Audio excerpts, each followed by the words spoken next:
ओम नमो भगवते वासुदेवाय। दोस्तों, कल के अध्याय में हमने जाना कि किस तरह पांडव भगवान श्री कृष्ण के विरह में व्याकुल हो जाते हैं और अपना राजपाट अपने पुत्र परीक्षित को सौंपकर वह स्वर्गलोक को गमन करते हैं।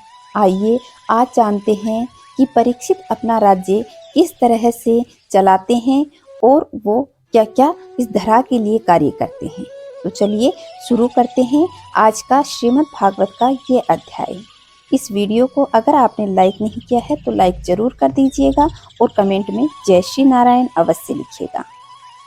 सूत जी कहते हैं कि सोनक जी, पांडवों के महाप्रयाण के पश्चात भगवान के परम भक्त राजा परीक्षित श्रेष्ठ ब्राह्मणों की शिक्षा के अनुसार पृथ्वी का शासन करने लगे।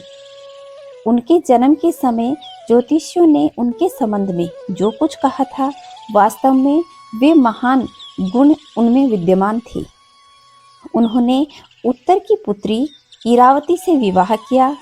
उससे उन्होंने जन्मेजय आदि 4 पुत्र उत्पन्न हुए तथा कर्पाचार्य को आचार्य बनाकर उन्होंने गंगा के तट पर 3 अश्वमेध यज्ञ किए, जिसमें ब्राह्मणों को पुष्कल दक्षिणा दी गई।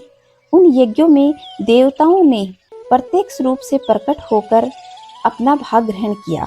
इस प्रकार दिग्विजय करते समय उन्होंने देखा कि शूद्र के रूप में कलयुग राजा का वेश धारण करके एक गाय और बैल के जोड़े को ठोकरों से मार रहा है। तब उन्होंने उसे बलपूर्वक पकड़कर दंड दिया। सोनक जी ने पूछा कि महाभाग्यवान सूत जी, दिग्विजय के समय महाराज परीक्षित ने कलयुग को दंड देकर क्यों छोड़ दिया, मार क्यों नहीं डाला? क्योंकि राजा का वेश धारण करने पर भी वह अधम शूद्र ही जिसने गाय को लात से मारा।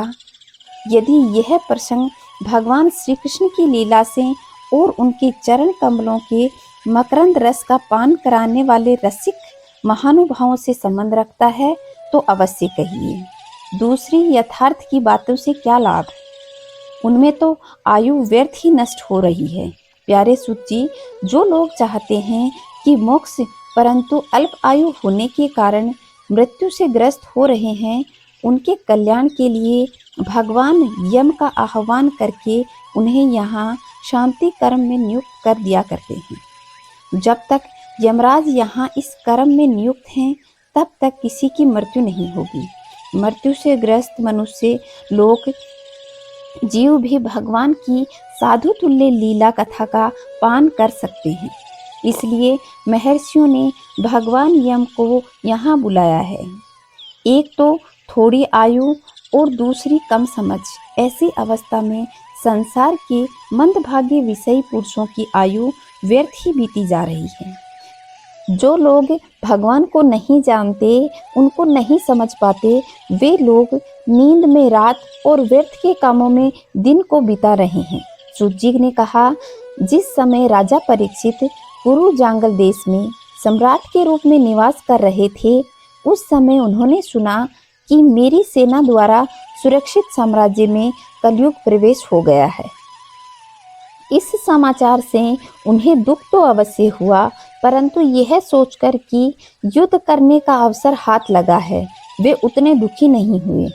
इसके बाद युद्धवीर परीक्षित ने धनुष हाथ में ले लिया और श्याम वर्ण के घोड़े से जुते हुए सिंह की ध्वजा वाले सुसज्जित रथ पर सवार होकर दिग्विजय करने के लिए नगर से बाहर निकल पड़े।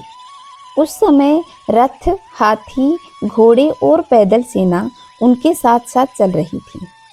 उन्होंने भद्राश्व, केतुमाल, भारत, उत्तर कुरु और किम पुरुष आदि सभी वर्षों को जीतकर वहां के राजाओं से भेंट ली। उन्हें उन देशों में सर्वत्र अपने पूर्वज परमात्माओं का सुयश सुनने को मिला।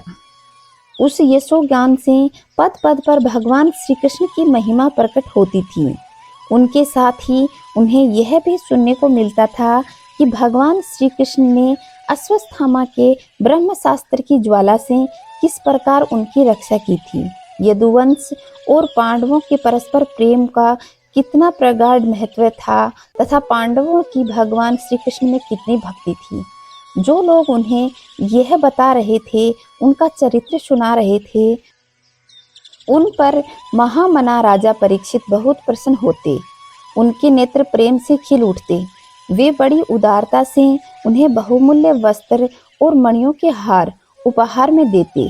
वे सुनते कि भगवान श्री कृष्ण ने प्रेम वश होकर पांडवों के सारथी का काम किया, उनके सभासद बने, यहाँ तक कि उनके मन के अनुसार काम करके उनकी सेवा भी की। वे उनके सखा तो थे ही, दूत भी बने। वे रात को शस्त्र ग्रहण करके वीरासन से बैठ जाते थे और शिविर का पहरा देते थे। उनके पीछे पीछे चलते, स्तुति करते और प्रणाम भी करते। इतना ही नहीं, अपने प्रेमी पांडवों के चरण में सदा सारे जगत को झुकाते रहे। तब परीक्षित की भक्ति भगवान श्री कृष्ण के चरण कमलों में और अधिक बढ़ गई। इस प्रकार वे दिन दिन पांडवों के आचरण का अनुसरण करते हुए दिग्विजय कर रहे थे। उन्हीं दिनों उनके शिविर से थोड़ी दूरी पर एक आश्चर्यजनक घटना हुई। वह मैं आपको सुनाता हूँ। धर्म बैल का रूप धारण करके एक पैर से घूम रहा था। एक स्थान पर उसे गाय के रूप में पृथ्वी मिली। पुत्र की मृत्यु से दुखिनी माता के समान उनके नेत्रों से आंसुओं की झरी लगी हुई थी। उनका शरीर श्रीहीन हो गया था। धर्म पृथ्वी से पूछने लगा।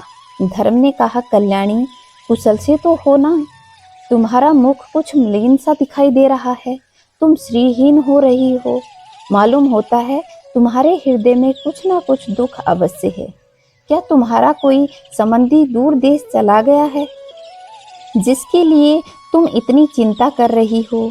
कहीं तुम मेरी तो चिंता नहीं कर रही हो कि अब इसके 3 पैर तो टूट गए हैं, एक ही पैर रह गया है। संभव है तुम अपने लिए शोक कर रही हो कि अब शूद्र तुम्हारे ऊपर शासन करेंगे।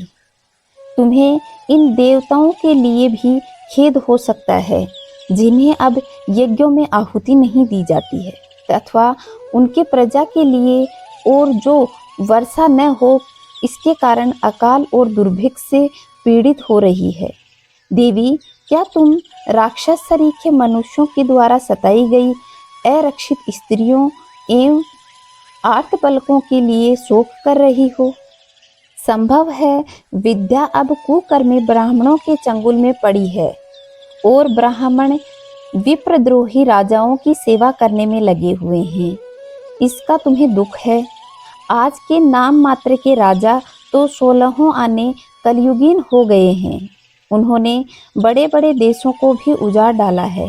क्या तुम उन राजाओं या देशों के लिए शोक कर रही हो? आज की जनता खान पान, वस्त्र, स्नान और स्त्री सहवास आदि में शास्त्रीय नियमों का पालन न करके स्वेच्छाचार कर रही है। क्या इसके लिए तुम दुखी हो? माँ पृथ्वी, अब समझ में आया हो न हो तुम भगवान श्री कृष्ण की याद में रो रही हो, क्योंकि उन्होंने तुम्हारा भार उतारने के लिए ही तो अवतार लिया था और ऐसी लीलाएं की जो मोक्ष को भी अवलंबन देती हैं। अब उनके लीला संवरण कर लेने पर उनके परित्याग से तुम दुखी हो रही हो। देवी, तुम तो धन रत्नों की खान हो। तुम अपने कलेश का कारण जिससे तुम इतनी दुर्बल हो गई हो मुझे बताओ। मालूम होता है बड़े बड़े बलवानों को भी हरा देने वाले देवताओं के द्वारा वंदनीय तुम्हारे सौभाग्य को छीन लिया है। पृथ्वी ने कहा, धर्म, तुम मुझसे जो कुछ पूछ रहे हो वह सब स्वयं जानते हो। जिन भगवान के सहारे तुम सारे संसार को सुख पहुंचाने वाले अपने चारों चरणों से युक्त थे, जिसमें सत्य, पवित्रता, दया, क्षमा, त्याग, संतोष, सरलता, सम, दम, तप, समता, तितिक्षा, उपरति, शास्त्र विचार, ज्ञान, वैराग्य, ऐश्वर्य, वीरता, तेज, बल, स्मृति, स्वतंत्रता, कौशल, कांति, धैर्य, कोमलता, निर्भीकता, विनय, शील, साहस, उत्साह, बल, सौभाग्य, गंभीरता, स्थिरता, आस्तिकता, कीर्ति, गौरव और निरअहंकारता, ये 39 अप्राकृत गुण तथा महत्वाकांक्षी पुरुषों के द्वारा वांछनीय शरणागत वत्सलता आदि और भी बहुत से महान गुण उनकी सेवा करने के लिए नित्य निरंतर निवास करते हैं। एक क्षण के लिए भी तुम इनसे अलग नहीं होते। उन्हीं समस्त गुणों के आश्रय और सौंदर्य धाम भगवान श्री कृष्ण ने इस समय इस लोक से अपनी लीला का संवरण कर लिया है और यह संसार पाप में कलयुग की कुदृष्टि का शिकार हो गया है। यही देखकर मुझे बड़ा शोक हो रहा है। अपने लिए देवताओं में श्रेष्ठ तुम्हारे लिए देवता, पितर, ऋषि, साधु और समस्त वर्णों तथा आश्रयों के मनुष्यों के लिए मैं शोकग्रस्त हो रही हूँ, जिनका कृपा कटाक्ष प्राप्त कर लेने के लिए ब्राह्मण आदि देवता भगवान के शरणागत होकर बहुत दिनों तक तपस्या करते रहे हैं। वहीं लक्ष्मी जी अपने निवास स्थान कमल वन का परित्याग करके बड़े प्रेम से श्री चरणों के सुभग छत्र छाया का सेवन करने लगी हैं। उन्हें भगवान के कमल, वज्र, अंकुश, ध्वजा आदि चिन्हों से युक्त श्री चरणों के वशीभूत होने के कारण मुझे महान वैभव प्राप्त हुआ था और मेरी तीनों लोकों में शोभा बढ़कर के बहुत गुनी हो गई थी। परंतु मेरे सौभाग्य का अब अंत हो गया है।